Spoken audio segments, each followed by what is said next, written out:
Someone got in during the pre-sale, bought these tickets, and now is reselling them for $1,000. They were originally $400, now they're $1,000. And now fans nationwide reporting to NBC News that tickets they bought legitimately have disappeared from their Ticketmaster accounts. CBC went undercover to expose Ticketmaster and its secret scalper program. $1,400, $1,000, $1,300, $1,700. They're like $1,800 a piece last time I checked. Ticketmaster can kiss my... Of the $42 a fan spent on a ticket, we received 12. We went through and canceled all the scalper tickets we could. Do you think Ticketmaster's entitled to a profit? I think our main concern is, are we entitled to use a different company other than Ticketmaster? 250 bones a pop for decent seats. Ticketmaster is charging as much as $4,000 for a $400 seat. On one hot June summer morning, I hear that Sabrina Carpenter is going on tour. I'm fresh off paying $400 for a Chapel Roan ticket a week before the show, and I thought, heck, why not? Maybe if I get in early, I'll get a better priced ticket to see this diva play the chimes with her ass live on stage. I never went. I logged on an hour after the pre-sale started, and every single ticket was sold out. An hour into pre-sale. I even signed up to get an exclusive link for Sabrina Carpenter's truest fans in order to get tickets pre the general pre-sale. I gave Sabrina my number for this. I feel like every time I've had the misfortune of using Ticketmaster, I've had the worst experience buying tickets. Pages never loading correctly, glitching, not allowing me to buy tickets even though I've used everything from Venmo to PayPal to every credit card that I own that I know they work, causing me to lose tickets on so many occasions, and I'm far from the only one. How did we get here? Where will we go? Where do you come from? Cotton Eye Joe. As a musician, Ticketmaster's chokehold on the industry is very interesting to me. And let me tell you, they've been doing a lot of fuck shit the past 40 years. So yes, they're getting sued today, but baby, this has been going on for decades. And it's so much worse than I initially realized. Let's get into it.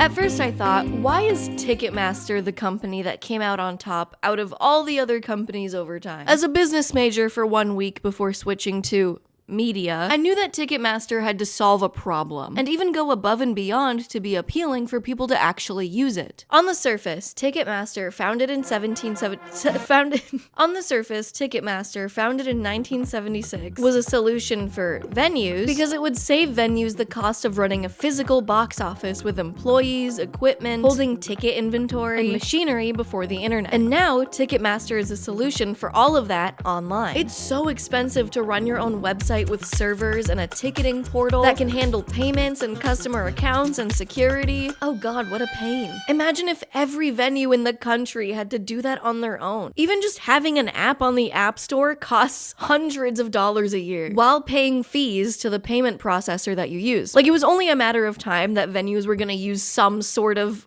online ticketing solution. For us consumers, it's in theory nice to have just one account that lets you access all your event tickets in one place that you don't have to print out or keep track of anywhere else. For resellers, I know, we'll get there, having Ticketmaster around was great too, because the market you want to sell to just got 100 times easier to access, because now everyone's looking for tickets in like one place. No more asking Facebook pages or standing outside the venue asking random people if they want to buy your tickets, to which they'd probably think you're scamming anyway. But man, all those benefits are heavily outweighed by the absolute embarrassing state of ticketing right now, with ridiculous prices, out of control, unchecked scalpers charging 10 times the amount of money for tickets, creating a multi-billion-dollar market that artists don't get to see a penny of. And all of this has turned concerts from what used to be kind of like a third place, akin to seeing a movie or going to the theater, into a luxury ticket item. What pissed me off about this is before I was alive, tickets to some of the biggest names in music were like $50, after adjusting for inflation, by the way. This stadium, sold out by the Beatles in 1965, was like $50 a ticket. I'm gonna cry. I was born in the wrong generation.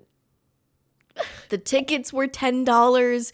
The houses were $10. The eggs were not $10. Back then, concerts were for mostly promoting your album and wasn't the main moneymaker that it is for artists today. First of all, concerts were shorter. They were like 30 minutes. That blows my mind. Especially nowadays where a Taylor Swift concert is like 3 hours long. Venues were way smaller. Like some of the biggest ones held like 2,000 people. And artists would have to perform at the same venue multiple days a week to make what they soon could make in a single night. More Perfect Union has a great video that dives into a bit more of this, and I'll leave the link in the description below. But the Beatles in 1965 were like, hey, instead of playing for like 2,000 people 25 times, what if we played at like a bigger sports arena?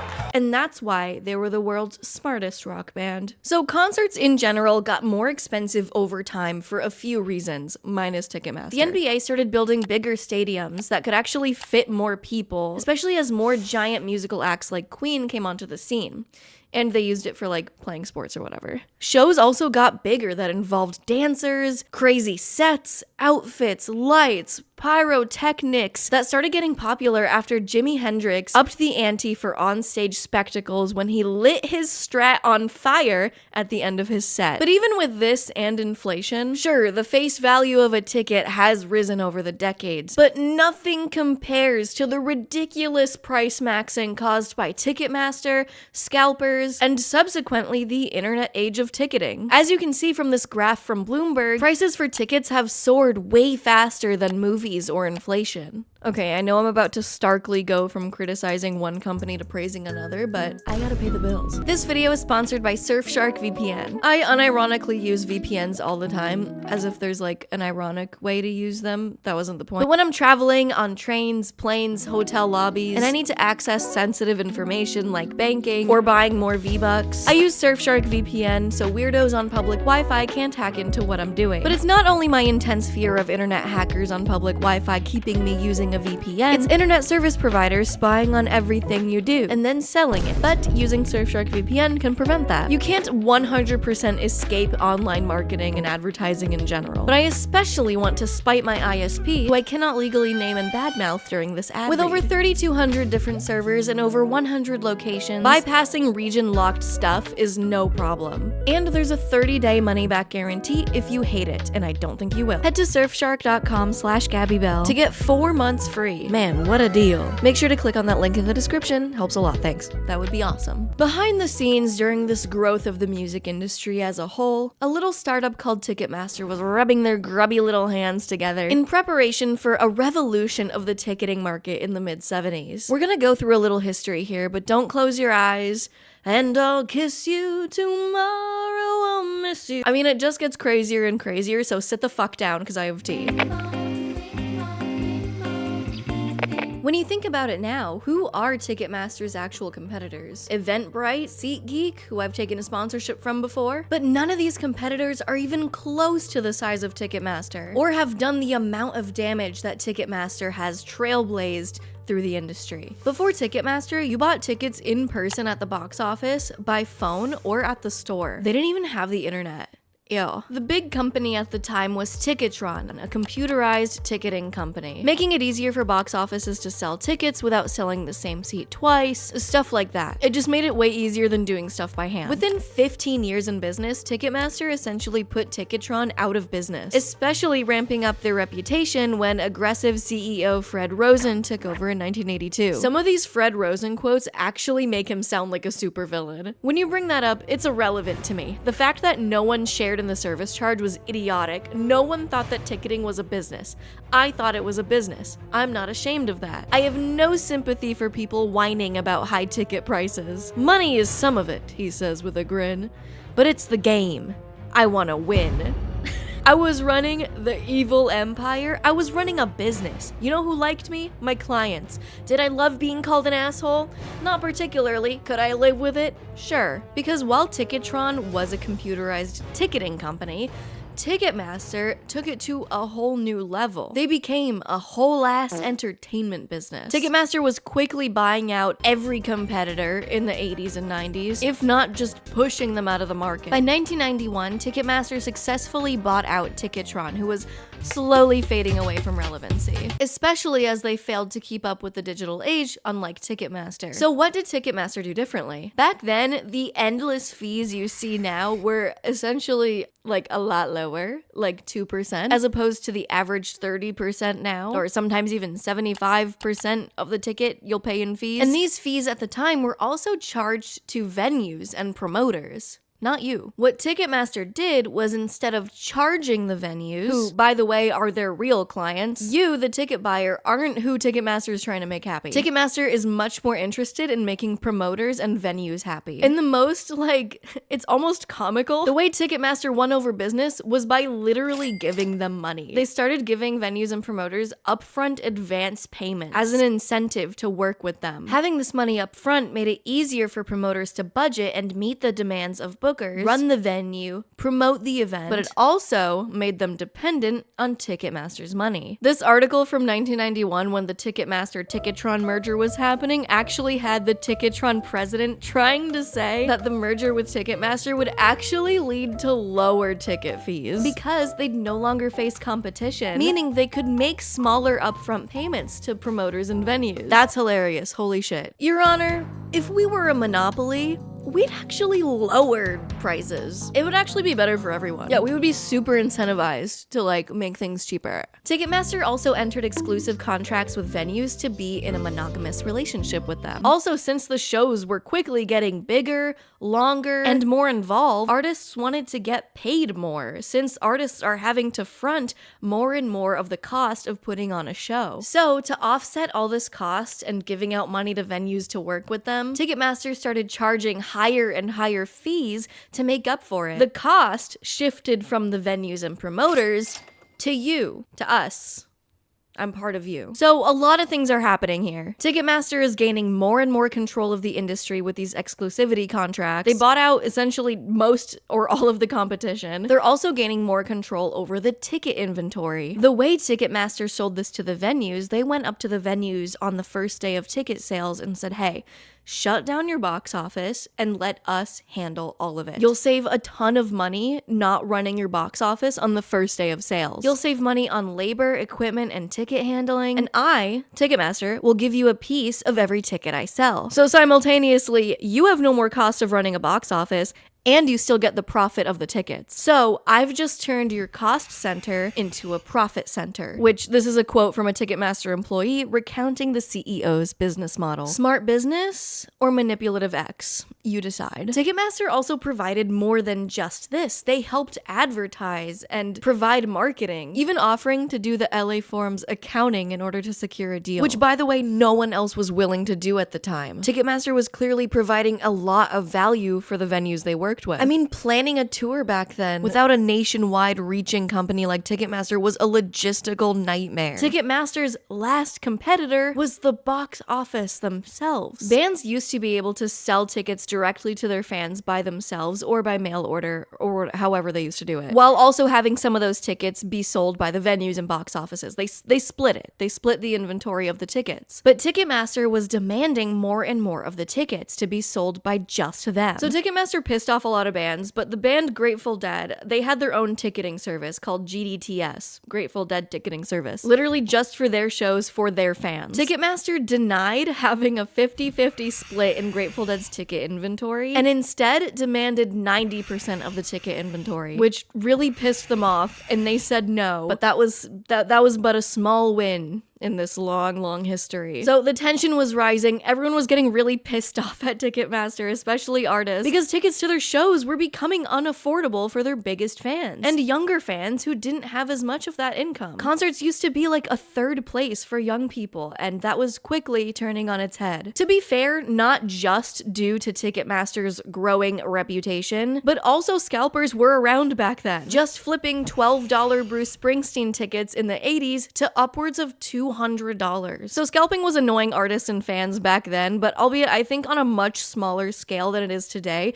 considering you had to go scalp in person. Artists generally wanted their tickets to stay cheaper for fans. But the music industry was rapidly changing, and by the late 90s, we got music on the internet. People weren't physically going out and buying records anymore. CD sales quickly declined in the 2000s, and paying for downloadable music quickly faded out basically as soon as it got popular, it felt like, changing the way artists rely on touring as a main source of income. Especially as labels and record deals continued to get more predatory about royalties and record ownership. So, now there's some major drama.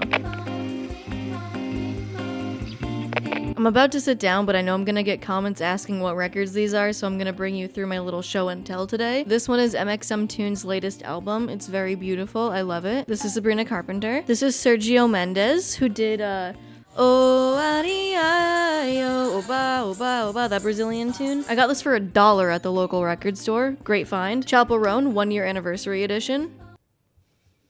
I have no f***ing clue. I also got this one for $1 at the local store. It's so interesting. It's Korean. I just really liked the vibe, to be honest, and the songs are pretty heat on this as well. And we got a busted ass copy of Sgt. Pepper.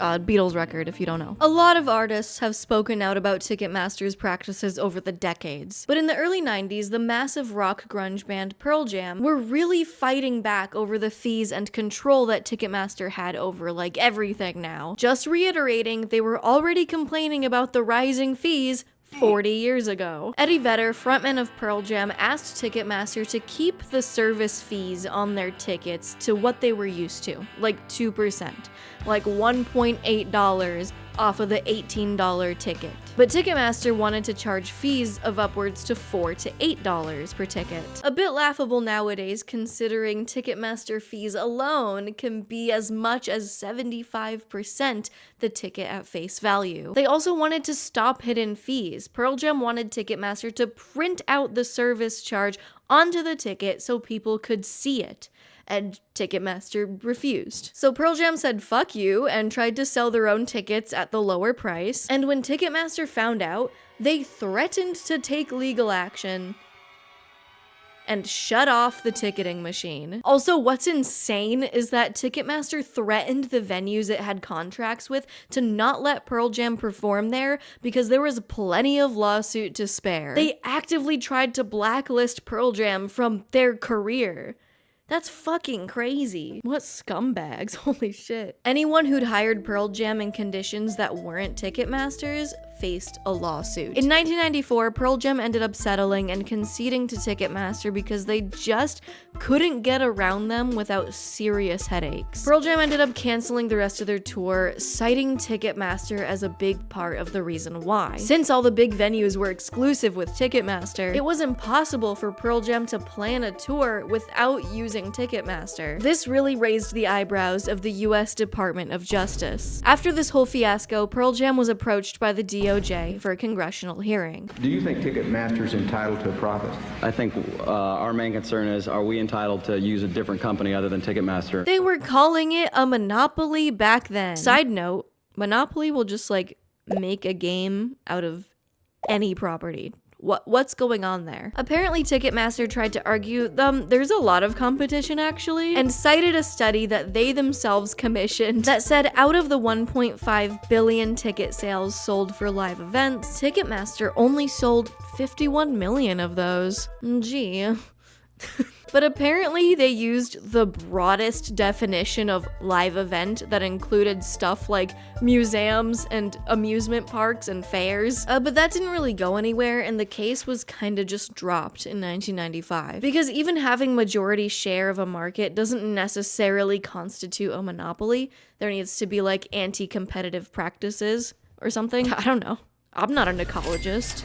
I mean, I think that there's anti-competitive practices, but that's just like my opinion, especially with the examples I'll be giving later in this video. Plus, they argued that, well, venues aren't forced to be exclusive with Ticketmaster, but knowing what we know, they were definitely incentivized with those upfront payments and such. This whole Pearl Jam situation was not making Ticketmaster's reputation in the industry very good. So to help this,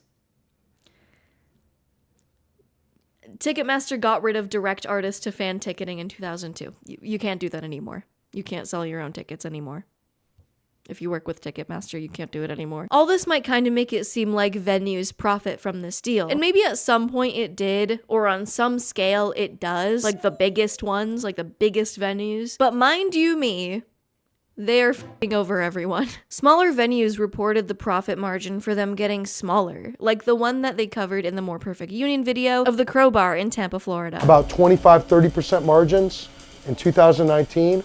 And now it's literally like 3% margins. And these small venues don't like these high fees either, because it makes it harder for people to come to their smaller shows when they have to pay like $30 more for a ticket. It makes it harder and more expensive for people to attend those smaller shows, especially contrary to large venues that can negotiate better splits with Ticketmaster and make way more money. And you could just say, okay, then don't work with Ticketmaster on selling your tickets then. And to that, they'd say, okay, then you can't have all of our really popular acts come to your stupid little venue. Especially after Ticketmaster continued to invest in artist relationships after the whole Pearl Jam thing.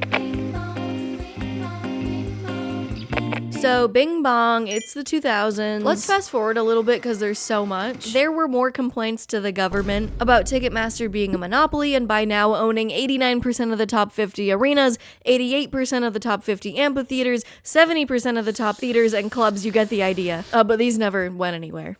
In 2008, Ticketmaster invested into artist management. Why not control every part of the process from artist management to venues to tickets? But they only did this because they were realizing that artist relationships were becoming more and more important for securing market share of the industry because of another little company called Live Nation was on the come up as a music promotion company. Live Nation got huge. They were artist management, promoters. They were also buying up tons of venues like the House of Blues chain in 2006 and started their own ticketing service. See the issue for Ticketmaster? If Live Nation controlled the artists and venues and now ticketing, they were gonna take away Ticketmaster's monopoly. What's stopping them from being like, okay, you Miley Cyrus, you're one of our artists, now you're gonna use all of our shit. Fuck Ticketmaster. They didn't like that. So, say it with me, they conglomerated into one giant company in 2010. The newly formed Live Nation Entertainment now had majority control over artist representation, venues, promoters,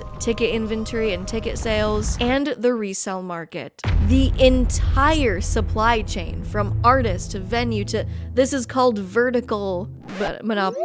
It's just like the final, never mind. So much of that money that would get split between venues, promoters, and artists now goes right back to them. Of the $42 a fan spent on a ticket, we received 12. But whereas Live Nation's costs were already covered at this point in the calculation, we still need to pay for our touring costs. In our case, roughly 50% of our earnings is used to cover expenses. So that leaves us with $6 for an 8-piece band, pre-tax, and we also have to pay our own health insurance. They also introduced a little thing called dynamic pricing after the merger that adjusts ticket prices in real time based on demand. Kind of like an Uber surcharge when there's high demand, except it's like every time any moderately big artist tickets go on sale, because obviously there's gonna be a bunch of people trying to buy them at the same fucking time, so the ticket prices are gonna be astronomical. Anyway, this drastically increases the face value of ticket prices. For example, 2023 Bruce Springsteen tickets that were once $40 to $400 quickly soared to over $4,000 and some over $5,000 because of dynamic pricing. Not even because of resellers, but I bet the resale market was also crazy. But dynamic pricing, you choose to opt into that as an artist. Why would an artist do this? Like My Chemical Romance, for example. I bought some concert tickets for a band that I really want to see. And do you know how much those tickets were? 250 bones a pop for decent seats. Am I stupid? Yeah. But am I wrong for thinking that that's really expensive for seats that are only mediocre? I don't think so. It's easy to chalk it up to greed, and I bet some of it is. For example, Metallica's longtime ticketing consultant and sometimes tour manager got caught trying to scalp their own tickets to Metallica shows. They asked Live Nation to help them sell 88,000 tickets directly on resale sites without having fans even have a chance at buying them at face value. Now that's some fucking greed right there, but they didn't make much, but since they got exposed, this practice has kind of died down, especially with the rise of dynamic pricing. If you're charging under the market demand price for your tickets, you're essentially losing some of that money to scalpers because fans are gonna end up paying a bloated price anyway. I'm not saying it's right, but the rabbit hole does go deep. Not to mention what we just watched, where a band can make $6 of their $42 ticket and give up 20% of merch sales to Live Nation. You can kind of see why a band would enter into dynamic pricing instead of losing that money to scalpers. Why is it standard for Live Nation to take a 20% commission on our merchandise sales while we never receive a cent of their ancillary revenues like concessions, alcohol, and parking? The government let this 2010 merger happen under some conditions that ultimately didn't do much. With this merger, they weren't allowed to retaliate against venues that wanted to work with another primary ticketing service, obviously referencing the crash out they had with Pearl Jam in the 90s, and I'm sure many times before and after that. They also weren't allowed to force clients to use their bundled services. So like they couldn't force people to have Live Nation as a promoter in order to access Ticketmaster's primary ticketing service, or vice versa. Also, another company called AEG was created in order to freely compete with Live Nation. So this agreement was meant to last 10 years, ending in 2020. So the sneaky little government in 2019 decided to extend this agreement for another 5 years. See where this is going? If you've only heard about the DOJ suing Ticketmaster recently, this is why. I would bet that this agreement was extended because the DOJ knew that Ticketmaster was violating it. And so they'd have time to get ready, gather evidence, and file suit. I'm no legal, but I am perceptive. And a woman. For example, in 2013, when Matchbox 20 was set to perform, the venue chose another ticketing partner.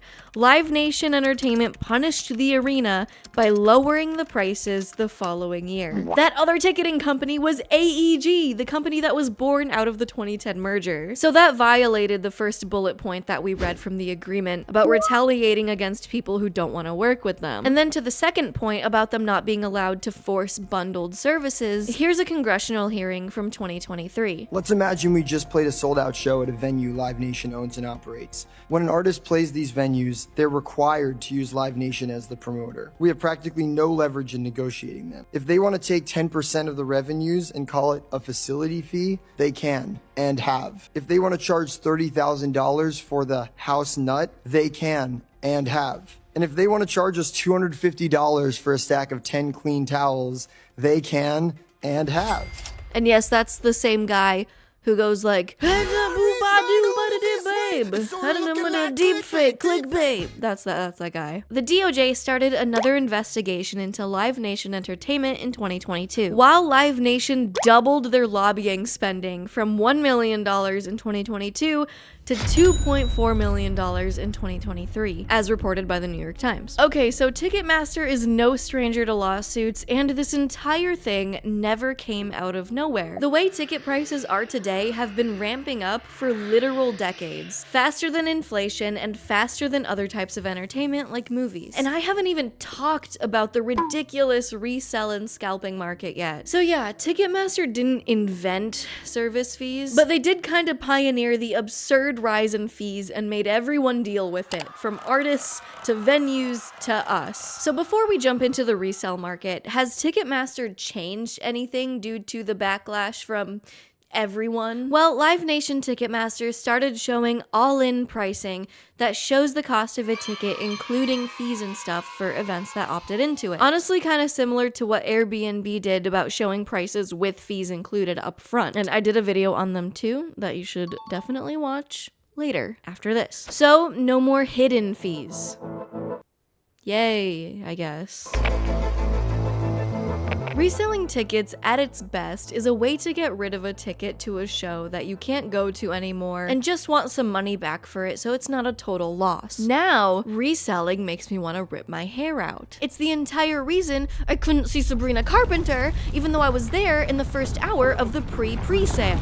Dude, I'm not even kidding, some of the tickets that went up during the pre-sale, they've already put them on resale, were like $2,000 for like normal seats. I don't know why I didn't hear about this at the time, but But Adele's tickets for her residency in Vegas got up to $40,000 or pounds. I've seen articles reference both, when original ticket prices were like $80. And once again, artists don't like it either. It's not like they see that money. It just creates a worse experience for their fans while making them look bad because people don't understand that resellers aren't really their fault. So we went through and canceled all the scalper tickets we could. So from that, we're gonna release a limited number of tickets to you because I wanna make sure that tickets go to people who actually wanna come and like our fans. I know it's confusing and it's so annoying, but I genuinely am so pissed about the scalper situation and think that people actually deserve to get to my show. But here's the thing, even if an artist were to successfully plan a tour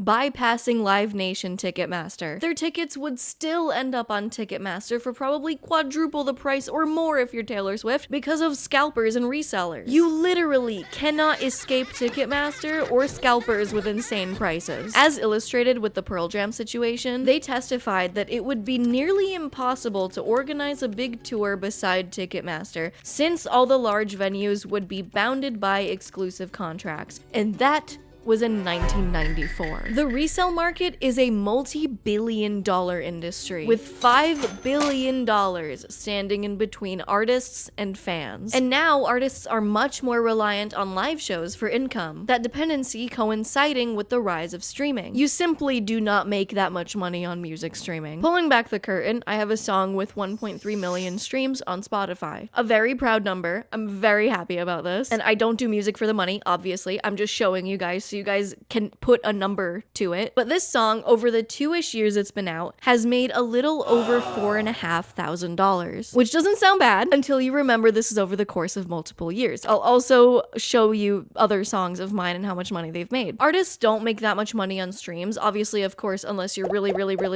popular and you put out songs more frequently than I do. And money made off live shows are constantly being divided into smaller pieces as more companies and people take more of the pie. They took most of the pie on streaming. Like, from selling records to streaming, you make pennies comparatively. They're taking live shows, and being a growing artist who can make any sort of livable wage on music is getting more and more difficult. Even though the barrier to entry for having a chance to be a big artist is lower than ever, which I talk about more in my video called The TikTokification of Music, which you should definitely watch after this. Why do you think I decided to pursue YouTube first rather than music? I at least get to keep most of the money I make from the work I put in on this channel to fund me doing music for fun. That's why Chapel Roan talking about artists getting healthcare at the Grammys is so important. I would demand that labels and the industry profiting millions of dollars off of artists would offer a livable wage and healthcare, especially to developing artists. Back to resellers though, they literally use bots to buy up the tickets and immediately put them up for resale, which I'm sure a lot of you have experienced, but this one is especially egregious. The last stop on Taylor Swift's massive Eras tour in Vancouver was selling listening only tickets for like $15 because those seats were behind the stage where you won't be able to see anything, but you'll still get to go and be a part of everything and have a good time. That's a great price for being behind the stage. And scalpers took those tickets within the hour they were up and were reselling them for $2,000 a ticket, where you can't even see the stage. Besides having a network of bots, hackers found a way to reverse engineer Ticketmaster tickets and illegally selling them on third-party sites, which is a massive security issue. When you buy a Ticketmaster ticket, the barcode or QR code changes and rotates every 15 seconds or so to prevent screenshotting and double selling the ticket. Kinda like the constantly refreshing authenticator codes on your two-factor authenticator app. Hackers steal the thing that authenticates a ticket, called a token, to then recreate their own tokens to generate new tickets. By the way, this article on 404 Media is very interesting and goes a bit more depth on this if you're more of a tech person. You might be wondering why Ticketmaster isn't doing much to stop this absurd scalping situation. Well, They say they are, but I'm not sure if people would agree that they're doing a very good job. They have the rotating barcodes, but they've also implemented the verified fan program in 2017 that you sign up with your account, email, and phone number, and that lets Ticketmaster check that you're not a bot or have any suspicious activity on your account, and then we'll give you a special code to get into the pre-sale. Or they could waitlist you and let resellers grab those tickets instead first, like what happened in the Vancouver show. According to them, 5% of verified fan sale tickets end up going to resale, as opposed to the regular 20 to 30% going to resale. I feel like it's way more than that, but maybe that number is skewed because of the amount of smaller events that don't have a lot of scalpers going to or targeting. So like that's great, that's good, but then after the pre-sale, it's just a scalpers fest. People have complained that it's too easy to become a verified fan also, which makes it easy for bots to get in. So unless the entire general ticket sale requires every person to pre-sign up, it's not really a realistic solution. The Ticketmaster blog on scalpers is pretty vague. They just say like, we have technology to detect and prevent it. And they don't really say what they're doing about it besides behind the scenes bot detection. But it's very clearly still a massive issue, even with the verified fans and ticket limits implemented of like 4 to 10 tickets per person, depending on the event. The one thing I do agree with on this blog post is that I do think the issue is so big that there needs to be legislature around it. Like the Bots Act of 2016 that is doing so much heavy lifting right now. They're doing a great job enforcing it. Realistically, I don't know what Ticketmaster can do to solve it. Like I said, I'm not an ecologist or a software developer for that matter, but also, are they really incentivized to do anything about it? Ticketmaster benefits off of the resale market. People buy the ticket, so they get fees from that, and then they get more money off of the ticket when it's resold because there's resale fees. Just to cover my bases and be clear, these fees are split between Ticketmaster and venues and promoters, so they claim, I think, but that doesn't excuse them from charging these insane fee prices because they can. Plus, I don't know what that deal looks like. I don't know what percentage the venues get and the promoters get from these fees. It's not Ticketmaster's fault that resellers exist. They've been around since the 1800s, literally scalping tickets for Charles Dickens book readings. But it has gone unchecked, especially in the digital age, for far too long. But all of what we just talked about is illegal ticket scalping. Ticketmaster doesn't only want to get rid of illegal bots for us, but because it affects their own bottom line. Ticketmaster actually engages in their own ticket scalping, though they'd like to not call it that. I just want to know what you think the difference is between a ticket broker and a ticket scalper. Ticket broker is a ticket selling professional. A ticket scalper is a person on the street selling tickets, possibly illegally, probably. But a broker's a professional. It's a difference. The CBC went undercover to go to a ticket scalping conference that Ticketmaster themselves were speaking at. They found that Ticketmaster works directly with ticket brokers to sell massive amounts of tickets that go up for resale sometimes instantly, as verified sellers inflating the price while getting a cut of it, making even more money off fees, resale fees, and then broker deals. I want to know the straight goods on whether Ticketmaster is going to be policing us using our multiple accounts. No. I have a gentleman who's got over 200 Ticketmaster.com accounts. How many brokers are using multiple accounts? I can't think of any of my clients that aren't using multiple. I mean, they have to. So that's Ticketmaster telling us that they have brokers who have hundreds of Ticketmaster fake accounts, and they don't care that they're using those fake accounts to buy up all the tickets and then repost them for resale, so long as Ticketmaster's getting a cut, of course. Even though the percentage Ticketmaster takes from each ticket isn't that much higher now than like the early 2000s, for example, and Ticketmaster brokering their own tickets right away really makes that 30% fee really inflate compared to the 30% $3 fee when tickets were $30. Taylor Swift back to light up this whole town, but scammers are targeting her fans. I am in utter disbelief. So during the Eras tour, ticket sales were a mess, where people were finding out that their tickets were being transferred away from their accounts, stolen, probably just to end up on resale. I mean, to that I say, change your password and always use two-factor authentication. But also people had every right to be pissed. In response to that, Ticketmaster now restricts certain tickets so that they can't be transferred away from your account within like 72 hours of the event, which isn't necessarily more secure, rather than it's just like a smaller window for scammers. Also, this comes after a massive data breach Ticketmaster suffered in early 2024. Secondly, when tickets for the Eras Tour went on sale in 2022, Ticketmaster received 3.5 billion site requests, which was 4 times the previous peak in users that they've ever seen. And ultimately, that crashed Ticketmaster's website and left millions of fans without tickets. At least not before they went back on sale for thousands and thousands of dollars. And just to clarify, Taylor Swift opted out of dynamic pricing for this tour. So yes, websites get too much traffic than they anticipate sometimes and the site crashes. But the argument is if you're going to force yourself to be the only pool in the neighborhood, you better make sure it's big enough. And at this time, I think Ticketmaster was dealing with bot attacks during the sale, but the analogy still stands, I think. Buying tickets for this tour got so bad and impossible that it was literally cheaper and easier for Americans to fly to Europe, stay in a hotel, and buy tickets to the Eras Tour there. At the first Paris show in 2024, over 25% of fans who went were US residents. And even more of that show were people from the UK and Canada. All of these issues, including the awful price gouging of Taylor Swift tickets, really put Ticketmaster back in the headlines and back in the sights of the Department of Justice. 2 days after the Taylor Swift ticket fiasco, the DOJ wrote an open letter to the CEO of Ticketmaster to express serious concerns about the state of competition in the ticketing industry and its harmful impact on consumers, and then filed a lawsuit in 2024 to address the price gouging and basically asking to undo the 2010 merger that they previously allowed, essentially splitting up Live Nation Entertainment since it's a monopoly. Allegedly.